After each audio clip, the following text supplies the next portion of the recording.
காலையும் மாலையும் அல்லேலூயா. கிறிஸ்துவுக்குள் பிரியமானவர்களே, உங்கள் யாவருக்கும் மீட்பெரும் இரட்சகருமாகிய இயேசு கிறிஸ்துவின் இனிதான நாமத்தினாலே உங்கள் அனைவருக்கும் என் அன்பின் வாழ்த்துக்களை தெரிவித்துக் கொள்ளுகிறேன். அருமையான இந்த காலை பொழுதிலும் சமயத்திற்கேற்ற வார்த்தை என்கிற நிகழ்ச்சியின் மூலமாக கர்த்தருடைய வார்த்தைகளை பகிர்ந்து கொள்வதில் மிகுந்த சந்தோஷப்படுகிறேன். இந்த நாள் உங்களுக்கு ஆசீர்வாதமாக இருக்கும்படி உங்களை மனதார வாழ்த்துகிறேன். கர்த்தர் மகிமைப்படுவராக. கர்த்தருக்கு ஸ்தோத்திரம். இந்த நாளிலும் கூட உங்களுக்காக ஒரு வேத வசனத்தை வாசிக்கிறேன். என்னோடு கூட வேதத்தை திருப்பிக் கொள்ளுங்கள். எபிரெயர் 1 அதிகாரம் அதனுடைய 3வது வசனத்தை வாசிப்போம். இவர் அவருடைய மகிமையின் பிரகாசமும் அவருடைய தன்மையின் சொரூபமாயிருந்து சர்வத்தையும் தம்முடைய வல்லமையுள்ள வசனத்தினாலே தாங்குகிறவராய் தம்மால் தாமே நம்முடைய பாவங்களை நீக்கும் சுத்திகரிப்பை உண்டு பண்ணி உன்னதத்திலுள்ள மகத்துவமானவருடைய வலது பாரிசத்திலே உட்கார்ந்தார். கர்த்தருக்கு ஸ்தோத்திரம். என் கண்பான தேவ பிள்ளைகளே, கடந்த 2 நாட்களாகவே தாங்குகிற கர்த்தர் என்றும் தாங்குகிற கரம் என்றும் தாங்குவதை குறித்து நாம் சிந்தித்து வருகிறோம். அருமையான இந்த காலை பொழுதிலும் கூட ஸ்தோத்திரம், தாங்குகிற வசனம் என்கிற தலைப்பில் நாம் சிந்திக்க போகிறோம். நாம் ஆராதிக்கிற தெய்வம், நாம் ஆராதிக்கிற தேவன் நம்மை தாங்குகிற தேவனாயிருக்கிறார். வியாதி உள்ளவனை தாங்குகிறவனாய், எளியோரை, திக்கற்ற பிள்ளைகளை, சிறுமைப்பட்ட பிள்ளைகளை அவர் தாங்குகிற தேவனாய் இருக்கிறார். அவர் தாங்குகிற தேவனாய் இருக்கிறார். நம்மையும் நம்முடைய குடும்பத்தையும் தாங்குவதற்கு, நம்முடைய பிள்ளைகளை, நம்முடைய பிரயாசங்களை தாங்குவதற்கு, நாம் செய்து வருகிற ஊழியங்களை தாங்குவதற்கு அவர் சில காரியங்களை பயன்படுத்துகிறார். அப்போ நேற்றைய தினத்தில் பார்த்தோம், அந்த முதலாவதாக அவருடைய கரம் நம்மை தாங்குகிறது. அவருடைய வல்லமையுள்ள கரம், அவருடைய வலது கரம் நம்மை தாங்குகிறது என்று படித்தோம். அருமையான இந்த காலை பொழுதிலே நம்மை தாங்குவதற்கு, நம்முடைய குடும்பத்தை தாங்குவதற்கு, நம்முடைய பிள்ளைகளை தாங்குவதற்கு, சர்வத்தையும் தாங்குவதற்கு ஆண்டவர் ஏற்படுத்தியிருக்கிற 2வது ஒரு காரியம் அங்கு வேதத்தில் அழகாய் வாசிக்கிறோம். ஒரு எபிரெயர் 1 அதிகாரம் 3 சர்வத்தையும் தம்முடைய வல்லமையுள்ள வசனத்தினாலே தாங்குகிறவராய் என்று வேதத்தில் படிக்கிறோம். அப்போ சர்வத்தையும் தாங்குகிற ஒன்று வேதத்தில் எழுதப்பட்டிருக்கிறது. அதுதான் தேவனுடைய வசனம், அதுதான் தேவனுடைய வார்த்தை. அப்போ இந்த வானத்தையும் பூமியும் உண்டாக்கினவர் கர்த்தர், பூமியில் உள்ள யாவையும் உண்டாக்கினவர் கர்த்தர், சர்வத்தையும் உண்டாக்கினவர் கர்த்தர். அந்த சர்வத்தையும் உண்டாக்கின கர்த்தர் அந்த சர்வத்தையும் தாங்குவதற்கு ஒரு வெப்பன், ஒரு காரியத்தை அவர் உபயோகிக்கிறார். அதுதான் அவருடைய வசனமாயிருக்கிறது. அப்போ இந்த உலகத்து வானத்தையும் பூமியும் அண்டா சராசரங்களையும் தெய்வம் படைத்திருக்கிறார்.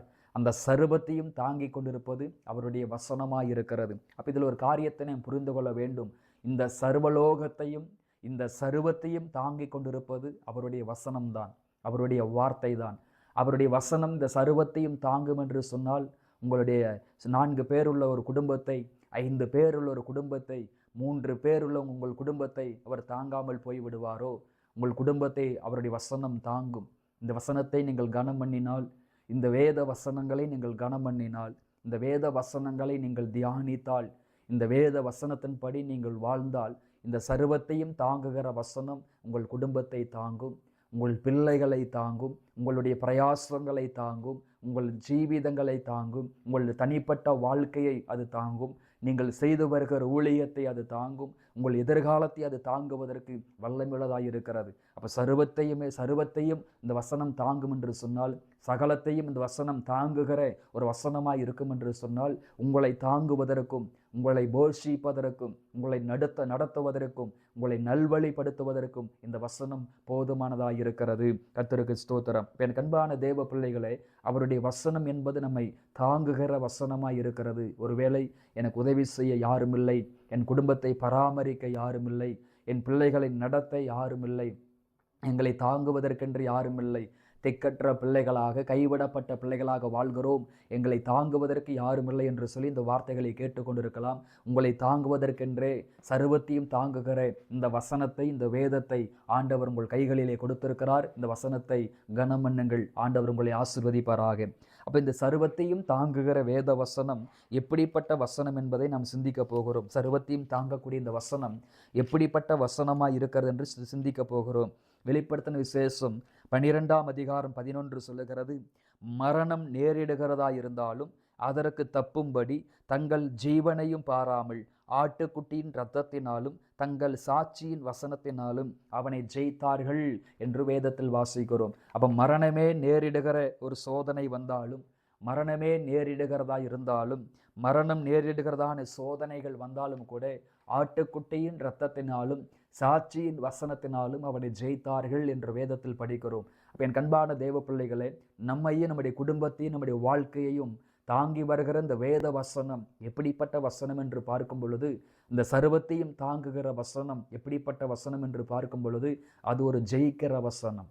அது நம்மை ஜெயிக்க பண்ணுகிற வசனம், சத்துருக்களை ஜெயிக்கிற வசனம், பிசாசுகளை ஜெயிக்கிற வசனம், மந்திரவாதங்களை பிள்ளைய சூனியங்களை எல்லாம் ஜெயிக்கிற ஒரு வசனம், உலகத்தின் இச்சைகளை மேற்கொள்ளுகிற வசனம், உலகத்தின் பாடுகளையும் உலகத்தின் உபத்திரவங்களையும் மேற்கொள்ளுகிற வசனம், எல்லா எதிர்மறையான சூழ்நிலைகளையும் ஜெயிக்கிற வசனமாய் இருக்கிறது. அப்ப மரணமே நேரிடுகிற சோதனை வந்தாலும் கூட, மரணமே நேரிடுகிற உபத்திரவங்கள் வந்தாலும் கூட, ரெண்டு காரியத்தை வைத்து அவர்கள் ஜெயித்தார்கள். ஒன்று ஆட்டுக்குட்டியின் இரத்தம், இரண்டு சாட்சியின் வசனம். அப்ப இந்த வசனம் எவ்வளவு முக்கியமானது, எவ்வளவு வல்லமையுள்ளது என்று பாருங்கள். இது ஜெயிக்கிற வசனமாய் இருக்கிறது. உங்கள் கைகளிலே ஆண்டவர் கொடுத்திருக்கிற இந்த வேதம், ஆண்டவர் உங்கள் கைகளிலே கொடுத்திருக்கிற இந்த வேத வசனம் என்பது ஜெயிக்கிற வசனமாய் இருக்கிறது. ஒவ்வொரு நாள் இந்த வேத வசனத்தை வாசித்து அதன் பிரகாரமாக நீங்கள் வாழ்வீர்களானால் இந்த வசனம் உங்களை ஜெயிக்க பண்ணும், சூழ்நிலைகளை ஜெயிக்க பண்ணும், பொருளாதாரத்தில் அது உங்களை ஜெயிக்க பண்ணும், சத்துருக்களையும் பிசாசின் வல்லமைகளையும் மந்திரவாதங்களையும் எதிரின் சகல வல்லமைகளையும் சதி திட்டங்களையும் இந்த வசனம் உங்களை ஜெயிக்க பண்ணுவதற்கு உதவி செய்யும். அப்போ உங்கள் கரங்களில் கொடுக்கப்பட்ட இந்த வேத வசனம் சர்வத்தையும் தாங்கக்கூடிய இந்த வேத வசனம் எப்படிப்பட்ட வசனம் என்று பார்க்கும் பொழுது இது ஒரு ஜெயிக்கிற வசனமாய் இருக்கிறது. கர்த்தருக்கு ஸ்தோத்திரம். இரண்டாவது, இந்த வசனம் எப்படிப்பட்ட வசனம் அப்படின்னு சொல்லி நாம் சிந்திக்க போகிறோம். ஆண்டவர் நமக்கு உதவி செய்வாராக. கர்த்தருக்கு ஸ்தோத்திரம். யாக்கோபின் புஸ்தகத்திற்கு வருவோமானால் என்னோடு கூட வேதத்தை திருப்பிக் கொள்ளுங்கள். யாக்கோபின் புஸ்தகம் 1ஆம் அதிகாரம் அதனுடைய 18வது வசனத்தை வாசிக்கும் பொழுது, அவர் சித்தங்கொண்டு தம்முடைய சிருஷ்டிகளில் நாம் முதற் பலன்களாவதற்கு நம்மை சத்திய வசனத்தினாலே ஜெனிப்பித்தார் என்று வேதத்தில் வாசிக்கிறோம். என் கண்பான தேவ பிள்ளைகளே, அவருடைய சாயலின்படி நாம் சிருஷ்டிக்கப்பட்டவர்களாய் இருந்தாலும், அவருடைய சாயலின்படி நாம் படைக்கப்பட்டவர்களாய் இருந்தாலும், ஆதாமுடைய கீழ்ப்படியாமையினாலே ஸ்தோத்திரம் அவர்களுடைய தப்பிதங்களினாலே மகிமை இழந்தார்கள் என்று வேதத்தில் வாசிக்கிறோம். நமக்குள் பாவங்கள் வந்தது. அப்போ இயேசு கிறிஸ்துவின் பிறப்பின் மூலமாக, கல்வாரி சிலுவையில் அவர் அடிக்கப்பட்டதின் மூலமாக, பிதாவாகிய தேவன் குமாரனாகி இயேசு கிறிஸ்துவின் மூலமாக நம்மை ரட்சிப்புக்குள் நடத்த விரும்பினார். கர்த்தருக்கு ஸ்தோத்திரம்.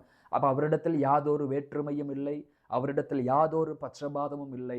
அப்போ அவர் சிருஷ்டிப்புகளிலெல்லாம் முதன்மையானது மனிதன். ஸ்தோத்திரம். உலகத்தில் பல காரியங்களை தேவன் சிருஷ்டித்தார், படைத்தார்.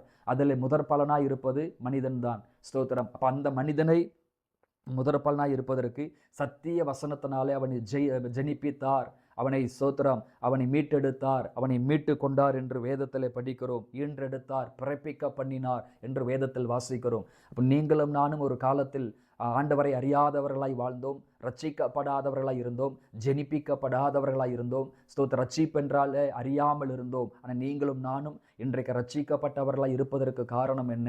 அபிஷேகம் பெற்றவர்களாய் தேவ பிள்ளைகளாய் இருப்பதற்கு காரணம் என்னவென்று சொன்னால், இந்த வேத வசனத்தின் மூலமாகத்தான் ஆண்டவர் நம்மை ரட்சிப்புக்குள் கொண்டு வந்தார். இந்த வேத வசனங்கள் மூலமாக ஆண்டவர் நம்மை ஈன்றெடுத்தார், ஸ்தோத்திர ஜெனிப்பித்தார், நம்மை மீட்டு கொண்டார் என்று வேதத்தில் வாசிக்கிறோம். அப்போ என் கண்பான தேவ பிள்ளைகளே, இரண்டாவது, நம்ம கைகளில் இருக்கிற இந்த பரிசுத்த வேதம், இந்த வேத வசனங்கள் எப்படிப்பட்ட வசனம் என்று பார்க்கும் பொழுது இது நம்மை ஜெனிப்பிக்கிற வசனமாய் இருக்கிறது. பாவங்களிலிருந்தும் சாபங்களிலிருந்தும் வியாதிகள் பலகீனங்களிலிருந்தும் உபத்திரவத்திலிருந்தும் உலகத்தின் சகல வல்லமைகளிலிருந்தும் நம்மை மீட்டெடுத்து நம்மை ஜெனிப்பிக்கிற வசனமாக, மீட்டெடுக்கிற வசனமாய் இருக்கிறது. இது ஒரு ஜெனிப்பிக்கிற வசனம், நம்மை உயிர்ப்பிக்கிற வசனமாய் இருக்கிறது. கர்த்தருக்கு ஸ்தோத்திரம். அடுத்ததாக 1 தீமோத்தேயுக்கு நாம் வருவோமானால் 1 தீமோத்தேயு 4ஆம் அதிகாரத்திற்கு வருவோம். 1 தீமோத்தேயு 4ஆம் அதிகாரம் அதனுடைய 5வது வசனம் சொல்லுகிறது, அது தேவ வசனத்தினாலும் ஜெபத்தினாலும் பரிசுத்தமாக்கப்படும் என்று வேதத்தில் வாசிக்கிறோம்.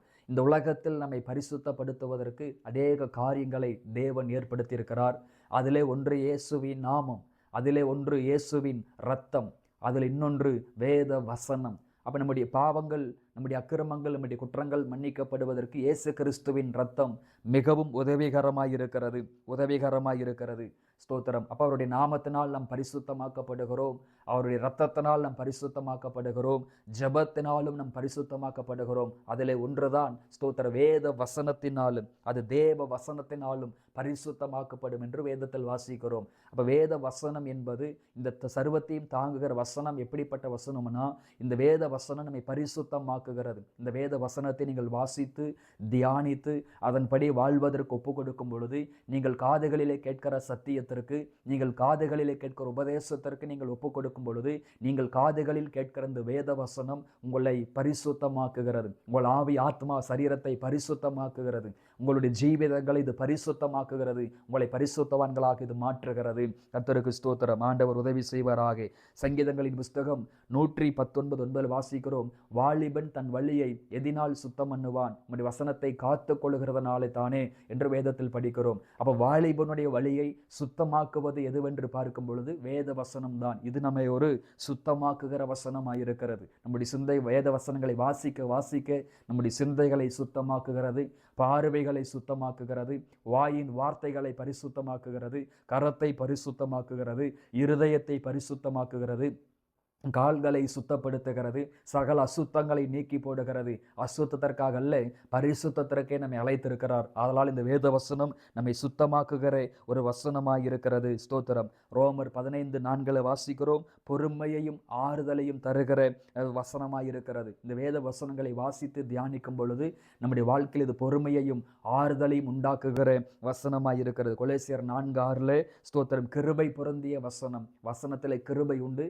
ஒவ்வொரு நாளும் இந்த வேதத்தை வாசிக்கும் போதும் சரி, தியானிக்கும் போதும் சரி, ஊழியர்கள் பேசும்போது இந்த வசனத்தை நீங்கள் காதுகளால் கேட்கும் போதும் சரி, இந்த வசனத்திலே தேவ கிருபை பொருந்தியிருக்கிறபடியால் இந்த கிருபை பொருந்திய வேத வசனங்கள் உங்கள் வாழ்க்கையை மாற்றி அமைக்கிறது. அப்ப என் கண்பான தேவ பிள்ளைகளே, தாங்குகிற கர்த்தர் சர்வத்தையும் தாங்கும்படி வசனத்தை ஏற்படுத்தியிருக்கிறார். அந்த சர்வத்தையும் தாங்குகிற வசனம் உங்களையும் தாங்கும், உங்களுடைய குடும்பத்தை தாங்கும், உங்கள் எதிர்காலத்தை தாங்கும். தொடர்ந்து வேதத்தை வாசித்து தியானித்து அதை கனம் பண்ணுங்கள். இந்த வேத வசனம் உங்கள் வாழ்க்கைக்கு மிகுந்த ஆசீர்வாதமாய் இருக்கும். ஜெபிப்போம். அன்பின் பரலோக பிதாவே, ஆசீர்வாதமான இந்த காலை பொழுதற்காக உமக்கு நன்றி.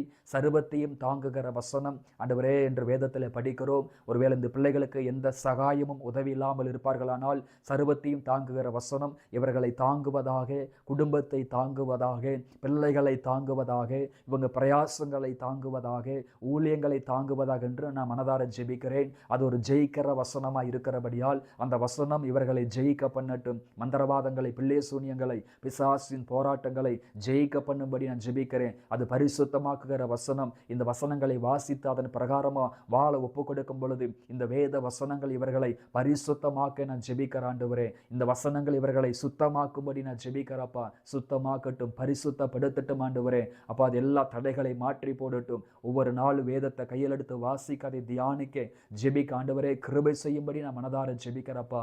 எல்லாவற்றையும் தேவனை பொறுப்பெடுத்துக் கொள்ளும். இந்த நாள் இவர்களுக்கு ஆசீர்வாதமாக இருக்கும்படி நான் மனதார ஜெபிக்கிறேன். எல்லாவற்றையும் பொறுப்பெடுத்துக் கொள்ளும், பலப்படுத்தும். இயேசுவின் நாமத்தில் பிதாவே, ஆமென். கிறிஸ்துவுக்குள் பிரியமானவர்களே, இந்த வார்த்தைகளின் அடிப்படையிலே ஆண்டவர் உங்களை ஆசீர்வதிப்பாராக. God bless you.